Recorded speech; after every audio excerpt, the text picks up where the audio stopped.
Greetings all, Ferrari601 here. Welcome back to Assetto Corsa, and welcome to the VRC Vendetta V60. Yes, releasing just mere hours ago, as of recording this, probably about 15, 16 hours ago by the time that this goes live. However, this is the latest Le Mans prototype from VRC modding team. Yeah, the car's real-world analog is the Vendetta G70 or something. I'm not entirely sure. I am not totally up to snuff on my Le Mans prototypes these days, but yeah, it's a Vendetta, I know that much. And, well, what have we got here? VRC, of course, they are right up there with the best of the best in sim racing modding today in terms of the quality of their products overall. Notwithstanding this absolutely tremendous model on the outside as well. Content Manager says that it's just shy of 272,000 polygons, so we're talking about an insane level of obsession taken to the detail of this car. And just take a look at all of this stuff going on inside. We've got these tunnels under the front end of the car. Obviously, a lot of ground effect going on here with these Le Mans prototypes. And, of course, you can see the relatively flat floor as well. So, of course, a lot of downforce coming from the under tray, a big diffuser coming out the back as well. So, yeah, you can see where this car is doing its aerodynamic bidding. But we have got ourselves a turbocharged engine, very heavily turbocharged on this thing as well, I'm led to believe. Big, slick tires, big topside aero as well. So this thing is going to have a lot of grip. I am told that this is a good deal faster than the Bicolin Le Mans prototype that VRC had released at the end of 2020, and that later on there's going to be a BOP update for the Bicolin to sort of bring it back in line with this car, because obviously these two would be peers and they'd be competing with each other, but I believe that this one is taking a slightly different set of engine regulations or different weight distribution. However they do the balance of power for the Le Mans prototypes, this one is taking a slightly different philosophy than the Bicolin. So there's going to be an update to the Bicolin at some point, I am led to believe. But what have we got going on here setup-wise? Well, everything is default, obviously. We got a 7-speed box, semi-automatic paddle shift, of course. And we have got tires. We've got medium, soft, hot, soft, cold, medium, and hard. Not quite sure what the difference between soft, cold, and soft, hot is. I don't have the tire blankets activated here, so we'll just have it cold from the outset here. 25 PSI is the default reading. Fuel defaults to 50 liters. Obviously, it's empty at the moment. Electronics, we have traction control, and we have a cockpit adjustable turbo. We'll turn that down for the time being. Aero, we've got the front end, and we've got the rear wing. You can see that we've got dive planes that can be progressively added in sets of 2 for a total of 4 of these across the front end if you want. And the rear wing, we do have a pitch change there on the rear wing. We can take a little bit of a closer look at that. There we go. So you can see the rear wing pitch angle does change as you ramp up and down through the settings. Very nice. That's something that VRC have been doing on a lot of their more recent models, and of course their revamp recently of the 07 Formula 1 cars also features things like that. It's a very nice touch. Not too many mods feature things like that, so when they do feature them, I do like to highlight it. Suspension in terms of alignment, and then our dampers, drivetrain, differential. Yep, I'm always going to want to open up the diffs, not necessarily as much on tin tops as I do on open wheelers, but this is effectively an open wheeler with a roof, so we'll see how everything goes with the weight distribution. Rev limiter here, we can go down to 94, or of course all the way up to 100. Why would we ever run anything less than 100? I don't know. And then our heave springs front and rear. Travel ranges on the heave springs as well as the main suspension dampers. And anti-roll bars and ride heights. Looks like it's a fairly flat car here. 55 millimeter ride height in the front versus 74 at the rear. A little bit of rake, but you'd expect that for a ground effect car like this. Relatively flat, but still a little bit of rake in there. Put some fuel in here. We'll go up to the default 50 liters. We hear the engine come to life. Yeah, you can hear the turbos already. This thing is going to be powerful, I do reckon. In the cockpit, everything is alive. Obviously, we got a lap time in the middle. We have a gear position indicator there. Yep, we have got a throttle. Oh, I like that. The upshift. Not on every upshift, which makes sense to me. But you do get the compressor going on there, up and down. Very cool. Into reverse. Let's see, we got a tachometer toward the upper left. Got our TC position. Yes, we do. Fuel level, tire pressures. We'll have a delta time, and we'll have a speed readout in clicks. And we'll also have a fuel economy reading, I think, that red box in the upper right of the LCD. We'll take a look at that. Turn on the exterior lights, and yep, you can see everything illuminates as you would expect. I do like all of that. Very, very nice. Brake biases in here. We do not have any hybrid systems on board. And we have, obviously, a turbo adjustment in the cockpit, which we'll be playing with. But, clutch in, first gear, what does the clutch feel like? Very early bite, very progressive. I like that, and we're away.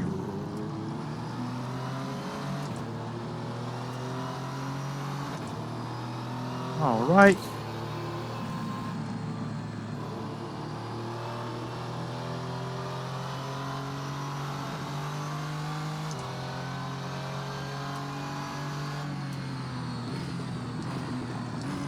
I have been cautioned by VRC themselves to watch the brake temperatures. So we'll be working on that a little bit as we go. Also, we'll have to get the tires all warmed up.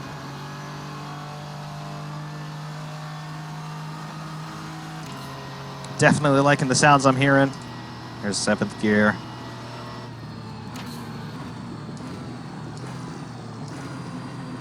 Very much liking these sounds, and we're barely putting anything on the motor so far.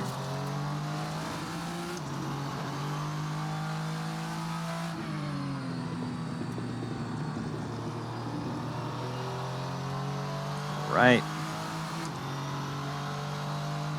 Yep, definitely feeling downforce already. Barely doing 100 miles an hour. Nice auto blip on the downshift there. Auto cut on the upshift as well.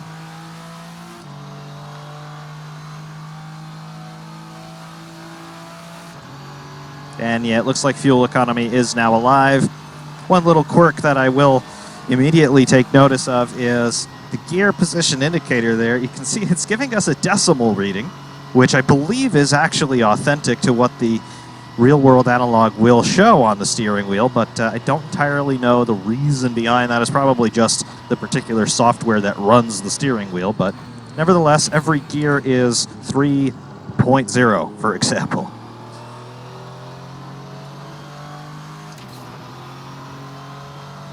Definitely enjoying the sounds, though, and we've not even gotten anywhere close to the rev limit yet.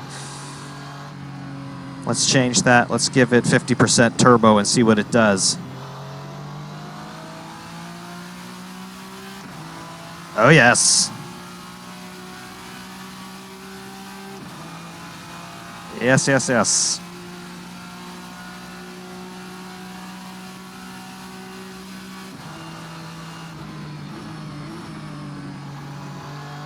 I'm told that the default setup as well is basically set up for Le Mans, so we're going to have reasonably long gearing in this thing.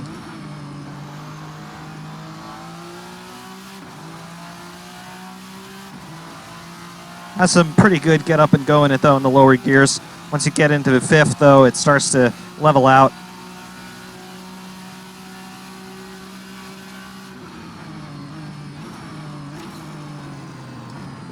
Watch the brakes.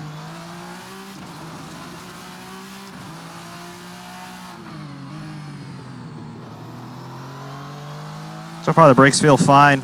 They're not totally up yet, but they feel all right. They're not grabbing.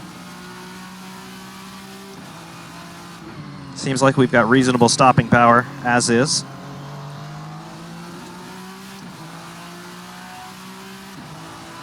Through the carousel, is it going to be flat? Yep, flat now, pretty easy. I do like the shift lights across the top. Nice light bloom effect.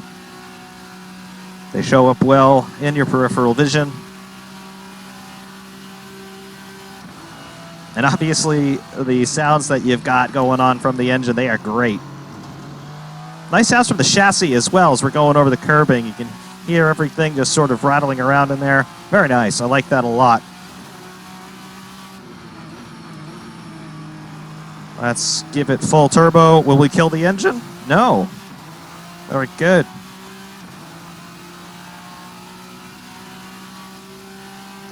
Some of these heavily turbocharged cars, when you're running at basically anywhere from 80 to 100% boost pressure, they tend to do some engine damage, but not this. Yeah, there we go.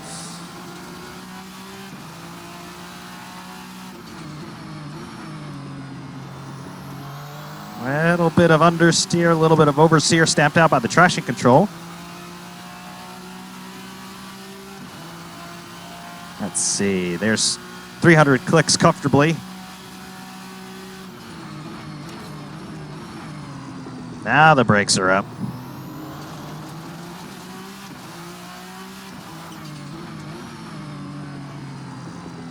A little bit of initial tendency to oversteer on turn-in.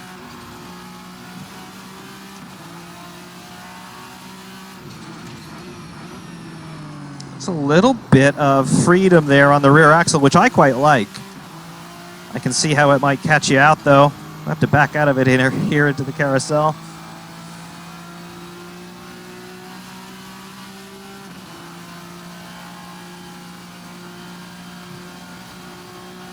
The kink is absolutely flat, no problem. There's 315 brakes.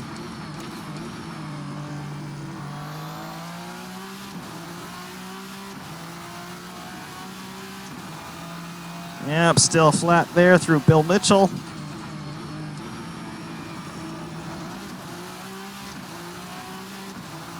All right. I'm liking that. Obviously, our delta time is alive and well. It's a 43.803. For context, that's about 4.5, 5 seconds a lap slower than what Kart was doing here in the late 90s. So we're talking some serious performance here.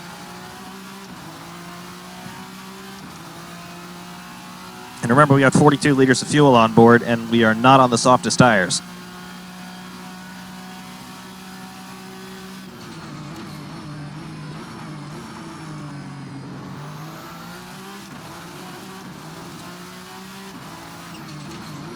Yep, this is going to be good. Absolutely, it's going to be good. A little bit of a breathe there.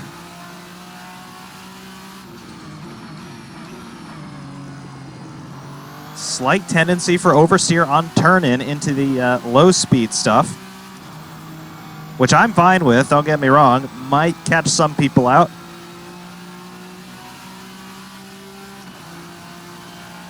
High-speed stuff's stable as a rock, no problem.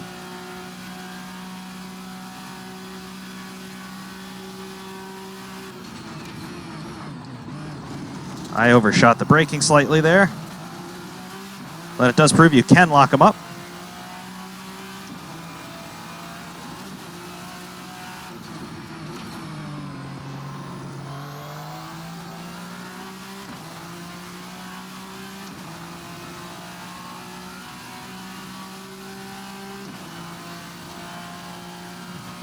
All right. All right, all right. Did not really get unsettled over those apex curbs. You do got to be careful when you attack the apex curbs there here at Road America, because they will spit you off. Particularly because the car is in a very big yaw moment through there. You induce heave into the system. Sometimes that's enough to bounce it into the air, but not here.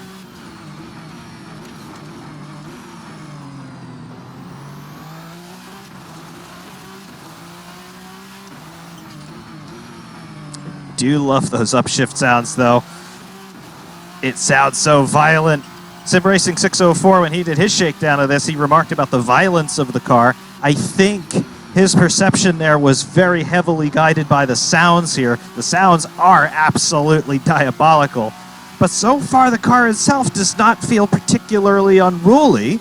You do have a little bit of a tendency for snap oversteer under heavy braking when you couple that with the turn-in, but it's not unmanageable by any means. I don't quite agree with Sim Racing 604's assessment that this is violent.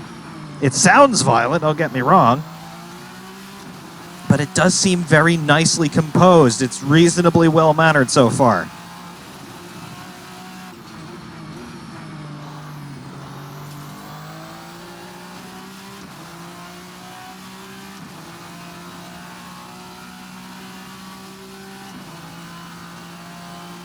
All right, so within 2/10 of the previous tap, not bad.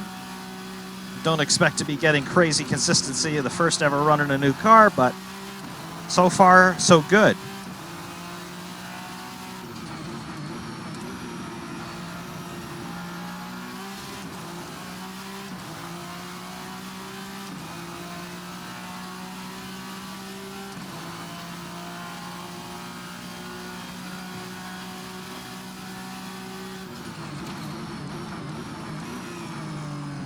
Very nice. You can just brake and turn into the corner. Obviously, let off of the brakes a bit as you come in, because you will overwhelm the tires, quite obviously. But very nice. We are consistently losing time.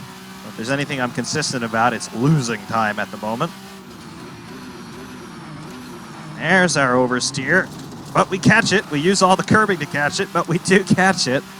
Okay. So I see where it can break away. I do think the tire pressures are a little high. That's something that I could remedy with setup, of course. But yeah, we're looking at 29 on the rears and 28 on the right front, 29 on the left front. That is a bit too high, I reckon. I think we should be shooting around the low 20s for that. I can see why this default setup would be a Le Mans setup, because there aren't so many corners at that very long track. And of course, you have the long blast down Mulsanne, where you're not going to be putting a lot of heat into the tires, so those pressures would be more manageable. But here, where we've got a lot of stuff going on all the time, these tire pressures are a bit too high. And I think that's part of the reason why I'm losing confidence coming into the medium and low speed corners. They're just bouncing a little bit too much.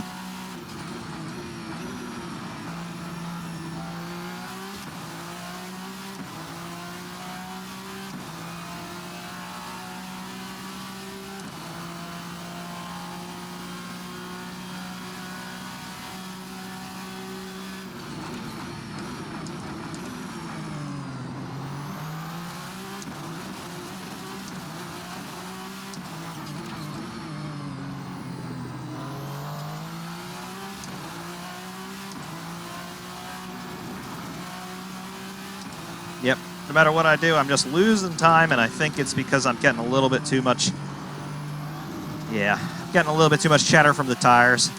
That is pressure related, no doubt. So on default setup, unless you're at Le Mans, ratchet those pressures down. Probably stand to lose about 10 PSI on them cold.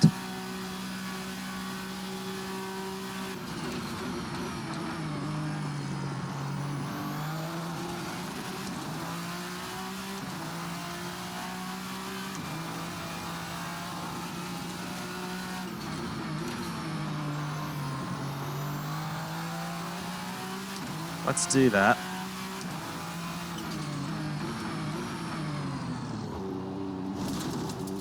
That was a bump. Yeah, let's not add any fuel. Mediums, and we're just gonna... Yeah, all right. That's the window we've got to play with here. We can't bring it any lower. Just repair any incidental damage that we may have accumulated. I don't think we've got any.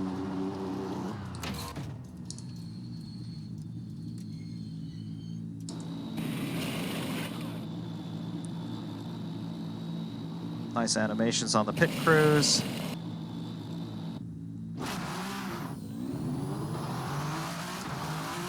All right.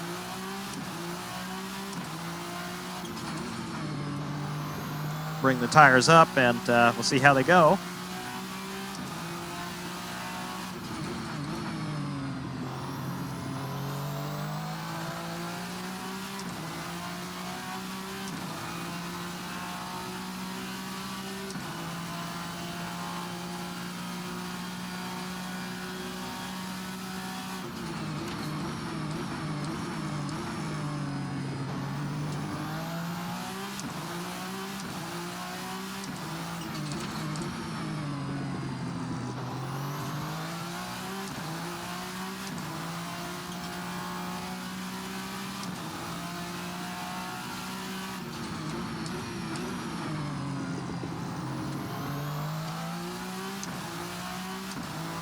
All right. Tires are getting there. A little bit of understeer through the high-speed stuff, but they will be there soon.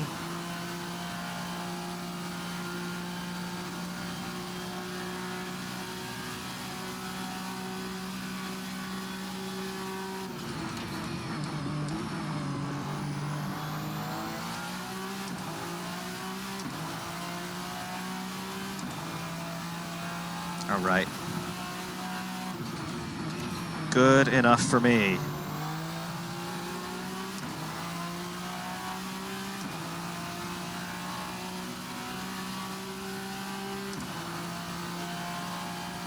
Right, what does it got?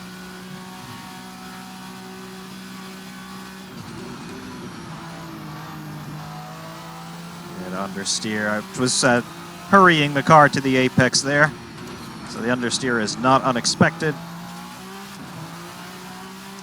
Losing time through what they call turn 3. It's really turn 2. Road America and Spielberg have something in common there. Neither one knows how to count to 2.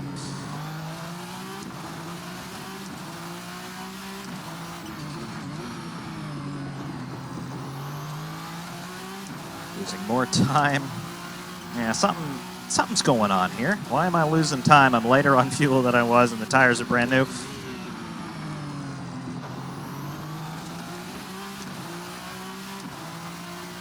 Maybe it's just me. Or maybe it's just because I haven't thought of a good enough excuse yet. We'll see.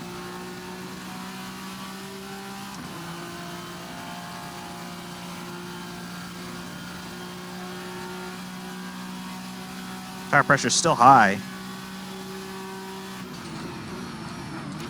Obviously, because we can't bring them down to where I think they really need to be. But we gained half a second through that corner. Little bit of a washout there. When we power, good. We're gaining time like crazy in the last sector. So whatever I'm doing is working. That's a 42.530.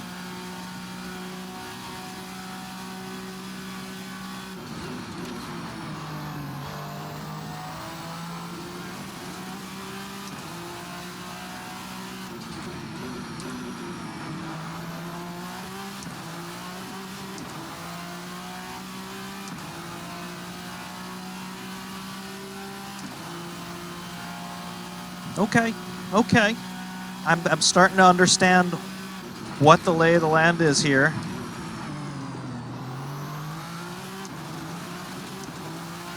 The big braking zones, it's very much a matter of hurry up and wait, slam on the brakes, and then, I don't know, pick up a good book or something, because it takes longer than you might expect to get this thing stopped from high speed. It's not to say the brakes aren't good, because they are, but they don't have the all-out grabbing power that you may associate with a high downforce modern race car like this. Obviously, they're carbon brakes, just like you get in Formula 1, Formula 2, but a little bit more weight to pull around. So there is a perceptible difference.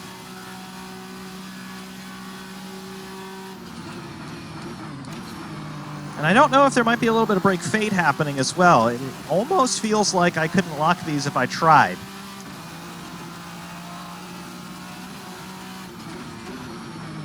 See, unless I get some crossweight into the car, it's going to be difficult to lock those brakes, which is probably good. But at the same time, I feel like there could be more power there.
Yeah, it takes a little while before you can really be sure that you're not going to need to take the power away again for the carousel.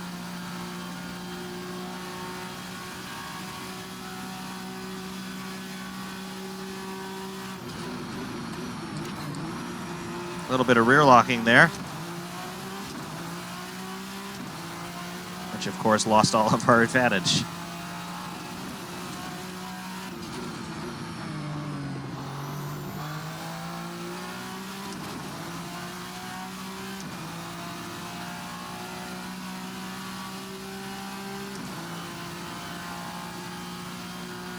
All right, so high 42s, low 43s, we'll take it.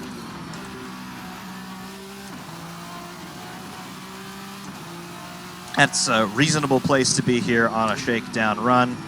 Having no knowledge of the car, it's not bad.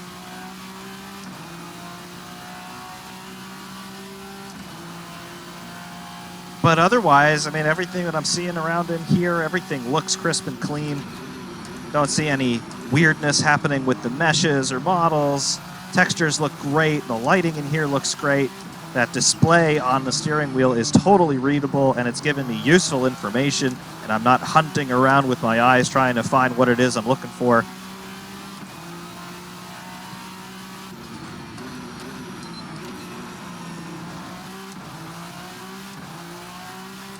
All in all, it is a very nicely sorted race car. And this is with no setup work done at all. Where would I want to go with this? For this track, I feel like Road America is a dichotomy, very much like Le Mans, because you want low drag for the long straights. We've got 3 long straights here. But at the same time, you do want the downforce for the corners, and we do have several corners here, most of which are medium to high speed. So you want the grip so you can take him as fast as possible, but at the same time, you're spending such a long time here on full throttle that if you dial in too much drag, well, obviously that's going to be a detriment. So definitely some testing is required, but all in all, this is a very nice starting point. Very nice starting point indeed.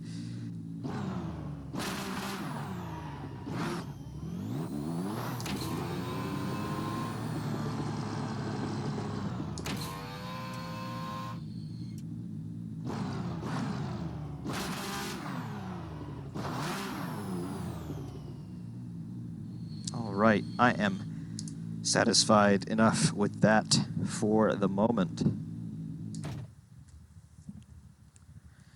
All right, so we turned some laps, 142.598 last time by, and well, we've got ourselves a good baseline in terms of where this thing is and where it needs to go, at least as far as I'm concerned.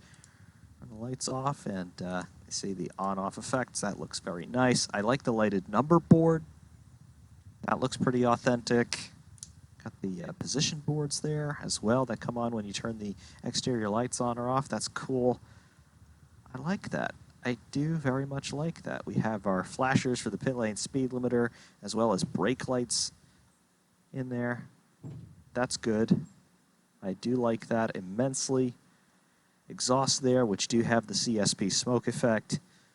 Very, very cool. And as for anything else that happens externally, I don't know yet because I've not done any other running so far, which means I haven't seen any external replays. But so far, yeah, this is good. This is a very, very solid Le Mans prototype race car. And, well, VRC, they've been making prototypes for a while. Of course, in addition to their open wheelers, in addition to some other tin tops that they have given us over the years, they know what they're doing. Again, they are one of the best in the modding business at the present time.